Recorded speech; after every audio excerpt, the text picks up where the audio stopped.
Hi everyone, welcome to my virtual poster presentation. What we investigated here is whether dispositional optimism is associated with subjective physical health and whether that difference exists across demographic differences. So, beginning with the literature review, it was determined that physical health was affected by levels of optimism, specifically dispositional optimism. Now, physical health can be measured either subjectively or objectively, and fairly robust studies have determined an association in both of these categories. One of the major areas that's lacking, though, and is lacking in many studies looking at development of interventions that could possibly have a wide range of downstream effects, is whether this can generalize to a more diverse sample size that's more representative of our demographics as a country and even as a world.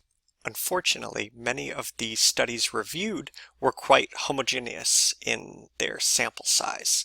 Now, unfortunately, this was actually a limitation of this study because the data was obtained from AdHealth, which is supposedly nationally representative. However, the demographics were sparse, to say the least.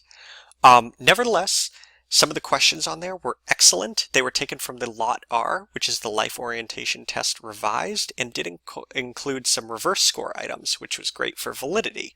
Now, in terms of the regressions shown here, 8.2% of the variance is relatively small, but it's significant nevertheless, indicating that optimism in this sample did predict how people would answer the question in general, how is your health, which was consistent with the literature.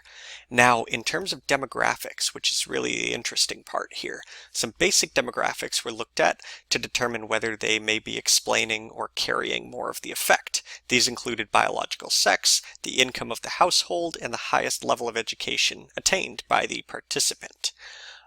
These were all shown to have independent relationships with subjective health, which was good. That was what I was hoping to find. So here, this is kind of the more interesting part. Race and ethnicity was looked at through a Poisson regression as a moderator. And it showed that race and ethnicity is in fact a significant moderator for some of the races, represented here at least.